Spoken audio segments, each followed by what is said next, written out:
नमस्कार दोस्तों, अपने यूट्यूब चैनल पे आपका स्वागत है। देखो हम 9th क्लास के मैथ्स के बारे में चर्चा कर रहे थे।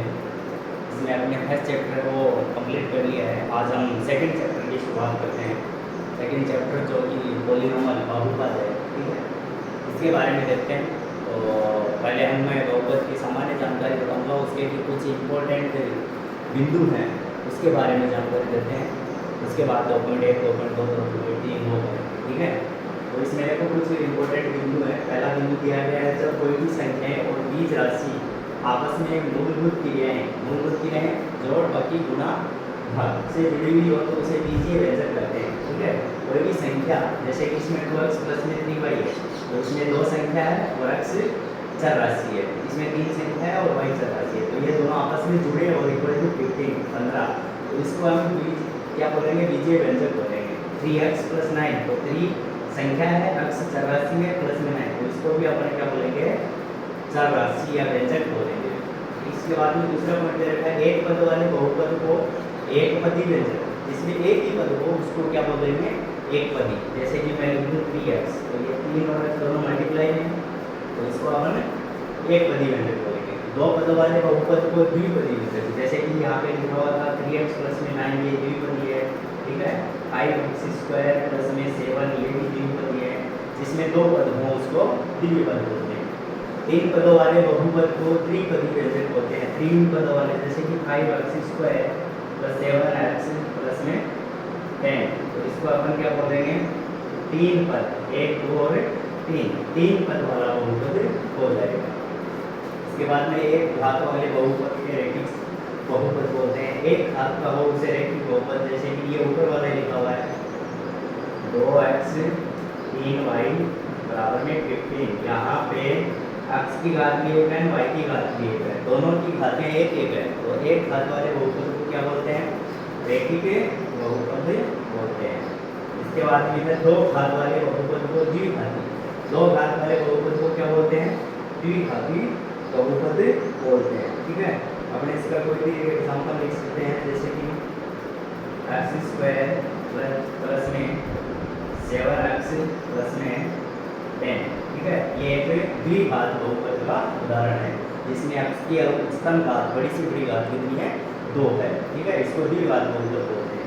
3 घात वाले बहुपद को त्रिघाती बहुपद बोलते हैं। 3 घात के बहुपद को त्रिघाती बहुपद बोलते हैं। अपन त्रिघात के बहुपद का कोई भी उदाहरण ले लेते हैं, ठीक है।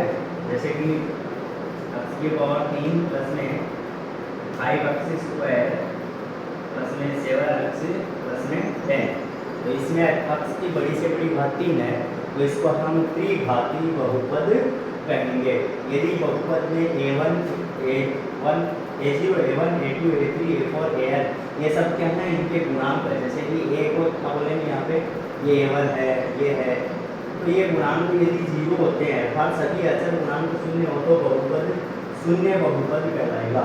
ये सब 0 हो जाएंगे, ये सब 0 हो जाएंगे, तो 0 हो जाएगा पूरा बहुपद, इसीलिए इसको अपन शून्य बहुपद कहते हैं, ठीक है। शून्य बहुपद की घात है वो परिभाषित नहीं होती है। शून्य बहुपद की कोई भी घात नहीं होगी, क्योंकि ये चार पे यदि ये पूरा 0 हो गया, तो ये पूरा 0, यहाँ पे 0 मान लेंगे, तो ये पूरा 0 हो गया। अब 0 हो गया तो बड़ी से बड़ी घात ही खत्म होगी, घात खत्म हो गई तो इसकी घात को परिभाषित नहीं कर सकते। वास्तविक संख्या a बहुपद px का एक शून्य होती है। देखो pa एक शून्य कैसे होगी, जैसे कि अपन ये क्वेश्चन लिखा हुआ था x स्क्वायर प्लस में 7x प्लस में 10, ये एक px है, ठीक है। इसके अंदर अपन को यहाँ क्या रखना है, a रखना है। a रखने पे यदि ये पूरा 0 हो जाए, ठीक है, कि a बराबर में a square plus 7a plus में 10 बराबर में 0 आ जाए, तो ये a का मान है वो इस px के लिए क्या होगा, बहुपद के लिए एक शून्य होगा, ठीक है। इस प्रकार से आगे और भी महत्वपूर्ण बिंदु है, उनके बारे में हम चर्चा करेंगे।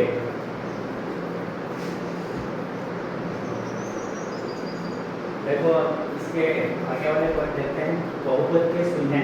तो बहुपद का शून्य क्या होगा, यह आवश्यक नहीं है कि बहुपद का शून्य 0 ही हो, ठीक है ना।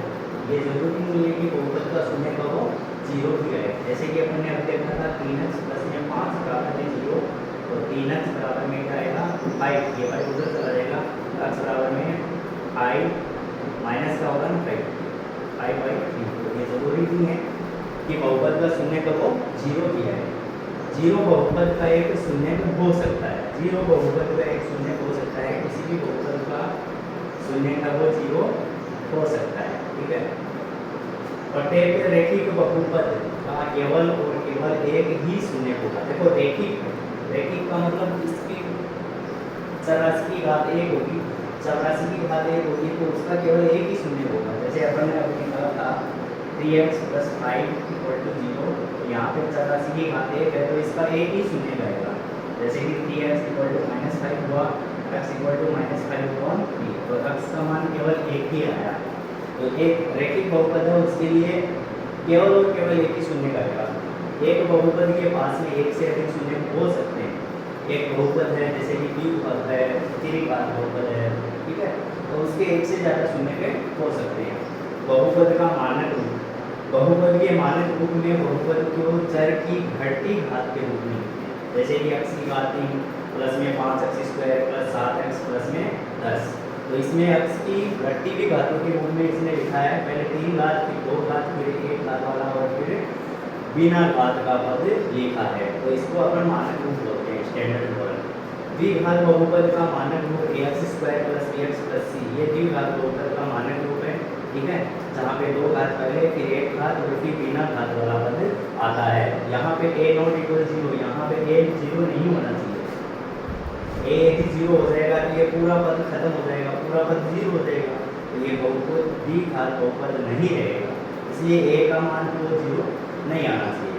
यदि a बराबर 0 हो, ये पूरा बहुपद इसके बराबर 0 हो, तो x माइनस में a बहुपद a का एक गुणनखंड होगा। यदि अपन a रखते हैं इसमें और 0 आ जाता है तो x माइनस a बहुपद का एक गुणनखंड आता है। यदि x माइनस a pa का एक गुणनखंड है तो ये pa का मान 0 हो जाएगा। ये दोनों भी टेंस हैं, इसके अपन उपयोग है वो बहुपद का शून्य निकालने के लिए करेंगे। ये अब क्वेश्चन देखेंगे ना 2.1 में, उसमें ये दोनों काम में आएंगे, ठीक है। तो ये दोनों है वो बहुपद के शून्य ज्ञात करने का तरीका रहेगा।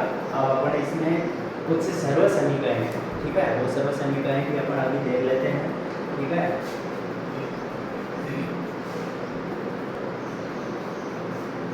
देखो अब इसमें डीजे सर्व समीकरण दे रखी है, ठीक है, पीछे डीजे सर्व समीकरण है तो आपको याद करनी है। इसमें सारे सवाल है वो इसी सर्व समीकरण के आधार पर होंगे। देखो x + y का स्क्वायर होगा, x² प्लस में 2xy + y², देखो x + y है तो सब दोनों जगह पहले से आएगा, x² + 2xy + y² रहेगा। x माइनस में y² है तो यहाँ पे माइनस दिया है, इसका मतलब है x² - 2xy + y², ये माइनस के 2xy है वो यहाँ पे माइनस है तो इधर माइनस, यहाँ पे प्लस है तो 2xy प्लस आएगा।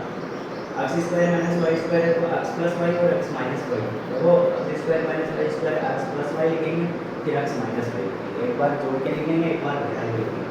x + a और x + b है, देखो a अलग है संख्या और b अलग संख्या है, तो x² प्लस में a प्लस में b, a और b को जोड़ेंगे इनटू में x + ab का गुण आ जाएगा। इसके बाद में x + y + z का स्क्वायर करना है, तो तीनों का स्क्वायर लिखो पहले, x² + y² + z² प्लस फिर 2 के गुणा में लिखेंगे 2xy 2yz और 2zx, ये दोनों के गुणा में लिखा। x + y की क्यूब करनी है तो x की क्यूब प्लस y की क्यूब प्लस में 3xy और ब्रैकेट में x + y आता है, ठीक है। इसका आगे फॉर्मूला ये भी हो सकता है x3 + y3 प्लस में 3x² y प्लस में 3y² xy², मतलब ब्रैकेट को अंदर ना करोगे तो 3x² y बनेगा, फिर इसको इससे करेंगे तो 3x और y² बनेगा। ये ब्रैकेट है, आगे सोल्व करते हैं तो आ जाएगा। x माइनस में y की क्यूब करते हैं, x³ - y³ माइनस में 3xy, तो इसी को भी अपन आगे ऐसे लिख सकते हैं x³ माइनस में y³ माइनस में, इसको आगे गुणा करेंगे तो 3x² y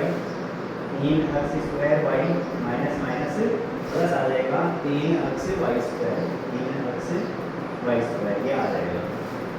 इसके बाद में x³ + y³ + z³ माइनस में 3xyz लिखा हुआ है, तो हम पहले एक बार प्लस करके लिखते हैं x + y + z, इसके बाद में x + y + z के स्क्वायर जोड़ेंगे, x² + y² + z², उसके बाद में एक्स वाई वाई जेड और जेड एक्स मतलब चेंज होते हुए क्रम में घटाएंगे, एक्स वाई घटाएंगे, फिर वाई जेड घटाएंगे, फिर जेड एक्स घटाएंगे।